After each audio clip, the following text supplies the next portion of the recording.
Muchas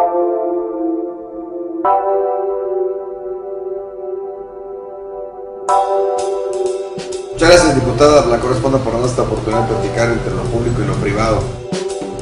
Nací con carencias afectivas o emocionales ninguna, materiales que yo recuerde pues tampoco, pero ahora ya en la objetividad se da uno cuenta de que pues éramos una familia con precariedades normales como todas las familias de la época, ¿verdad? Yo nací a la orilla de un río porque se ahogó los bueyes que trasladaban esa carreta, se ahogaron al tratar de pasar el río de Santa Catarina.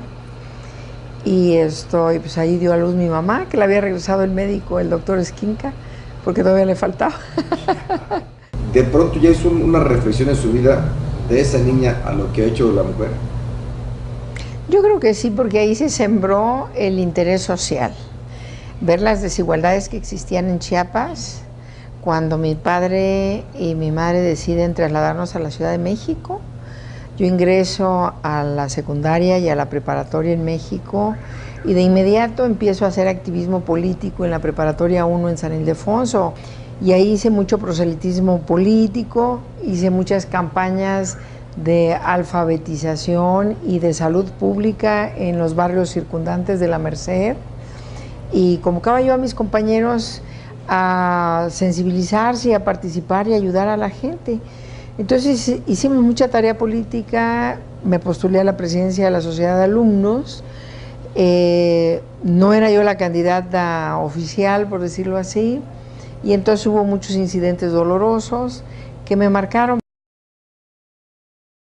A partir de ahí recibí una beca que me otorgó la propia escuela, la preparatoria número 1, con apoyo de la Embajada de los Estados Unidos, y es ahí donde me voy a estudiar college, a Estados Unidos, a Park College, Ciencias Políticas, Liberal Arts. Al terminar la facultad aplico para una beca al gobierno alemán, al sistema de intercambio académico, me dan una beca para irme a estudiar junto con mi recién esposo, que era ingeniero, y nos dan una beca para estudiar en Alemania, en Múnich, en Baviera.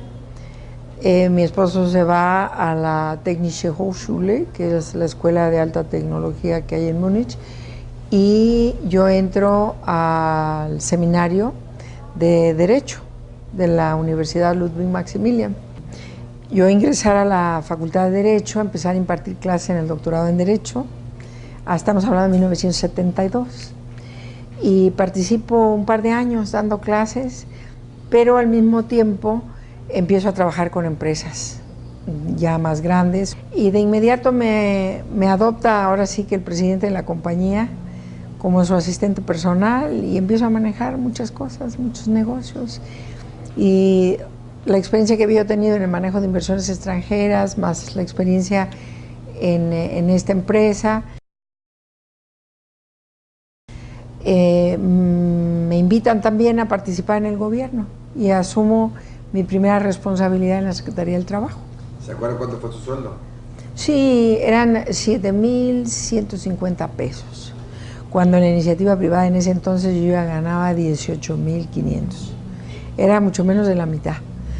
Pero yo ya sentía una vocación por el servicio público. Ya había estado en la iniciativa privada y ya estaba convencida que lo que me interesaba era el servicio público. Entonces empecé a trabajar atendiendo el área internacional de la Secretaría del Trabajo. Tuve 6 secretarios del Trabajo. Estuve durante la administración del presidente Echeverría y del presidente López Portillo. Y en esas 2 administraciones yo estaba en la Secretaría del Trabajo. ¿Cómo le he hecho para estar tanto tiempo en el gobierno, en diferentes cargos? Bueno, es que en la administración pública vas conociendo a muchas personas. Y estando en la administración pública, en la Secretaría del Trabajo, 2 de mis jefes pasaron a ser presidentes del PRI. El primero de ellos, Porfirio Muñoz Ledo, me invita a sumarme al partido. En esa ocasión no lo consideré pertinente porque tenía yo esta convicción muy firme. Pero más adelante, otro jefe mío, Pedro Ojeda Paullada, también llega a ser presidente del partido. Los 2 habían sido también fuertes aspirantes a la presidencia de la República y pues la voluntad política del momento no les había favorecido. y como consolación en esa época pues les daban la presidencia del partido. ¿Su vocación era hacer política? Yo creo que sí. Por eso hacíamos estas campañas con la gente allá en la Merced, en la Ciudad de México. Sin embargo, fíjese que en esa época, aunque el licenciado Ojeda era el presidente del partido y se me ofrecía una posición como diputada federal, yo no la consideraba pertinente para mi persona porque yo pensaba pues que el Congreso estaba muy desacreditado. Entonces regresé y me mantuve en la Secretaría del Trabajo hasta que se vino el último relevo. Me ofrecen la oficialía mayor, yo ya había ocupado todos los cargos en la Secretaría interinamente, ¿no? Entonces me invitan a irme a Cuba como consejera comercial y me voy a Cuba 2 años. Fui consejera comercial, logré aumentar la cooperación entre México y Cuba. ¿Quién se armó, de quién se agarró para llegar a hacer lo que ha hecho? Bueno, quiero decirte que había una tradición familiar de abogados y de políticos en la familia Esponda y con frecuencia en las tertulias familiares se comentaba de eso. Entonces yo siempre soñaba con llegar a ser una gran abogada y con hacer justicia, porque veía mucha injusticia, ¿no?, entre los que tenían y los que no tenían nada. Entonces desde muy niña me inquietó mucho el hecho de la desigualdad social y la pobreza. Fueron 2 temas que casi han sido una obsesión en mi vida. Y el otro tema de las desigualdades que más marcó mi vida fue el tema de la desigualdad de género. A mí me sorprendía que trataran a las niñas como si fueran no emancipadas. Y entonces yo me esforzaba mucho por demostrar en mis clases que era la mejor, por demostrar que podía aprender idiomas, lenguas. Yo aprendí 6 lenguas con cierta facilidad. ¿Ha habido dolor en su vida? Sí, hubo dolor físico desde muy pequeña. Yo padecí polio, recién nacida casi a los 6 meses, y eso obligó a mis padres a llevarme a muchas cirugías y a muchos tratamientos cuando era muy pequeña. Después, pues la vida me mostró, ¿verdad?, que no todo era vida y dulzura y trabajar y recibir recompensas. Cuando yo justamente estaba protestando o rindiendo protesta como candidata a diputada federal por primera ocasión en Chiapas, en Pichucalco, ese mismo día estaba falleciendo mi madre, ¿no? ¿La familia? Una familia muy bonita, muy integrada, 2 hijas, y en ese entonces casada con mi esposo, con el que me había ido a Alemania. Vivimos casados 21 años, procreamos 2 hijas, tuvimos una familia bonita. Mi esposo, un ingeniero nuclear, uno de los primeros ingenieros nucleares, fue el vendedor del primer reactor nuclear en Laguna Verde, etcétera, ¿no? Es un hombre exitoso también y logramos compatibilizar bien las cosas, pero cuando ya empiezo a asumir funciones de mayor relevancia en el Senado de la República, que asumo la presidencia del Senado, que tengo que reunirme con dignatarios, con el presidente de la República, miembros del gabinete, etcétera, que tengo que viajar mucho, ahí hay una ruptura, porque era ya demasiado, ¿no? Como que el esposo decía, oye, yo sí creo en la igualdad, sí te apoyo, pero esto es demasiado para mí, soy muy tradicionalista, yo vengo de Michoacán y ahí las familias son muy tradicionales, conservadoras, y me cuesta mucho trabajo. Entonces pactamos una separación, muy bien, sin problemas. Más que cercana al presidente, digamos que yo era una política de las instituciones, ¿verdad?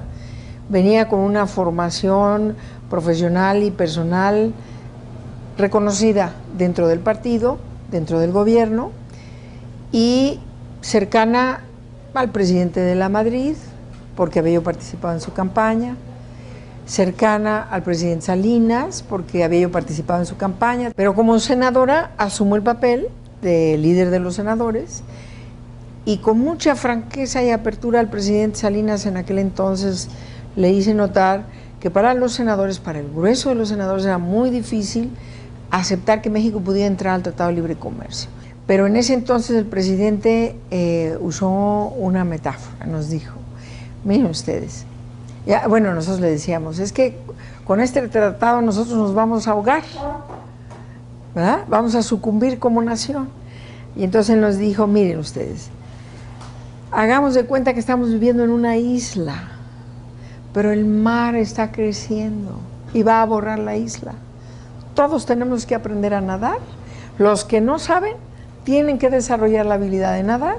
Tenemos que encontrar un puerto seguro. Si en esos tiempos se hablaba de nadar para poder llegar a puerto seguro, a como están las cosas hoy, ¿no sería más recomendable flotar? Porque si nada igual nos cansamos. No, yo creo que tenemos que seguir haciendo el esfuerzo. Yo diría que durante muchos años en el Congreso de la Unión siempre tenía presente a Chiapas por sus desigualdades humanas y sus desigualdades regionales, dentro del Estado los diferenciales tan grandes que existen entre una ciudad como Tuxtla Gutiérrez, con un nivel de desarrollo equivalente, digamos, a Montevideo, Uruguay, a una ciudad como Tzimol. Esas grandes desigualdades dentro de mi estado siempre me preocuparon mucho. Y en México, cuando apoyé presupuestos, leyes, códigos, derechos, siempre mi preocupación era que eso llegara a Chiapas para que se transformara nuestro estado. Después, cuando el PRI deja de estar en el poder y tu servidora también deja de tener participación en la vida pública a nivel nacional, y me vengo a Chiapas a cumplir un compromiso moral, ético. Chiapas me había dado a mí ya 2 diputaciones federales y una senaduría, y yo me sentía en el deber moral de venir a trabajar por Chiapas. Entonces vengo, asumo el liderazgo de mi partido en Chiapas, gano las elecciones, gano una curul en el Congreso del Estado, y desde el Congreso del Estado trato de impulsar una política de concordia, porque en ese momento el problema en Chiapas era la concordia y la pacificación. ¿Cuántos amigos de mentira y enemigos de verdad tiene? Ah, no, amigos de verdad muy pocos, y amigos de mentira muchos, y enemigos de verdad alguno que otro. Siempre he pensado que la política de altura es necesaria, aún en el pequeño poblado, y no política caciquil, ni política de agravios, ni politiquería, y mucho menos sucumbir a los chantajes, ¿no? Yo no creo que el chantaje sea una forma eficaz de hacer política. ¿La presencia de los maestros es parte de un chantaje para presionar al gobierno? Pues es ciertamente de la falta de capacidad para el diálogo entre ambas partes, ¿verdad? Porque el diálogo es entre dos. Pero, por ejemplo, en la administración pasada yo en ocasiones me quedaba con la impresión de que teníamos a los maestros, pero con prácticas no muy saludables. Sin embargo, ellos cumpliendo el compromiso de no faltar a clases un día del año. Tenemos un sistema político que tiene ciertas reglas, ¿verdad? Y en esas reglas se incluye el dar por terminado de una manera tajante el poder del predecesor. ¿Por qué? ¿Muere el rey? Un poco. Es una vieja regla que nos ha hecho muchísimo daño en el país. Y en la historia de México lo podemos advertir. No podemos crecer cuando lo que hacemos es derribar los cimientos que se crearon con los fondos públicos, con el dinero del pueblo en un periodo inmediato anterior. Entonces, lo que se hace no es lastimar la obra que se realizó, sino lastimar al personaje para que de esta manera resurja el nuevo liderazgo. Diga una cosa, ¿de pronto no le pasó por la mente de esos escenarios que han ocurrido en el... La política es una ciencia y la política es un arte también, y la política es la tarea más importante que tenemos los seres humanos en nuestra civilización.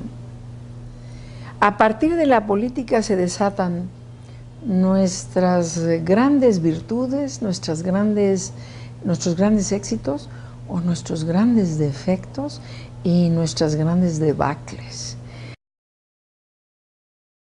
Fíjese que internamente soy una mujer de mucha firmeza, de convicciones indeclinables y también de una conducta apegada a mis principios, porque creo yo que un pueblo tan pobre, tan empobrecido, tan lastimado y tan abusado como el pueblo mexicano y el pueblo chiapaneco, no merecen ningún desvío, ninguna distracción, y no merecen la frivolidad ni la frugalidad de los liderazgos políticos, no lo merecen. En ese sentido sí me siento tranquila con mi conciencia, soy una mujer que se va a dormir tranquila todos los días. ¿Tiene miedo a algo? No, a nada. El poder ha mostrado sus garras cuando se ha revertido en mi contra. Yo he sentido el peso del poder público sobre mis espaldas y la he sorteado. No digo que no me haya hecho daño, como a todo ciudadano me ha hecho daño, mucho daño. En alguna ocasión ejercí una función sumamente delicada y afecté muchos intereses muy enraizados, que eran como el prolegómeno de lo que hemos vivido los años subsecuentes, y bueno, pues eso se paga caro. ¿Soledad? No. ¿Corrupción? No, tampoco, menos. ¿Chiapas? Amor. ¿Familia? Entrega total también. ¿Sueños? Muchos. ¿EZLN? Compromiso. ¿Luis Donaldo? Una memoria indeleble. ¿Manuel Velasco? Un gran, profundo afecto. ¿Maestros? Sentido de responsabilidad. ¿Reformas? Necesarias porque son estructurales. ¿Le faltó ser gobernadora? Sí, pasó mi tiempo. ¿Lo buscó? Sí. ¿Y qué pasó? No existieron las condiciones políticas apropiadas en ese momento y por eso decidí venir a servir a Chiapas. Y yo creo que hay que reconocer algo muy importante. Decía Juárez, a la República se le sirve desde cualquier posición, por modesta que sea. Yo pienso que María Elena es una mujer de entereza, una mujer que sí ya supo, primero, disputar el espacio a un gobernador muy fuerte como fue el gobernador Sabines en su momento, que en el último periodo fue un gobernador difícil, duro. ¿Fue buen gobernador? Fue un gobernador duro, fue un gobernador que quería mantener la gobernabilidad a cualquier costo y que por lo tanto la negociación política con él era muy difícil, y María Elena logró una buena negociación para ser candidata. ¿Se debería llamar a Juan Sabines a rendir cuentas? Yo creo que todos los gobernantes deben rendir cuentas, todos, sin excepción. Y creo que es muy importante la profesionalización de los medios de comunicación, que en la República, a nivel nacional, los medios llegan a acuerdos verdaderamente ignominiosos con los poderes formales de la República. Y por eso son un poder fáctico, ¿verdad? Y los poderes fácticos deben ser controlados por los poderes formales de la República. La doctora Blancarruz responde, ¿es de mano dura o firme? Firme, y cuando es necesaria la dureza hay que aplicarla. Pues sin embargo, fíjese que todos mis amigos me dicen Blanquita. Ayúdeme a terminar la frase. Ayúdeme a terminar la frase. Yo, Blancarruz, responda, quiero que Chiapas me recuerde como una mujer que hizo ¿qué? Como una mujer que trató de servirle con integridad.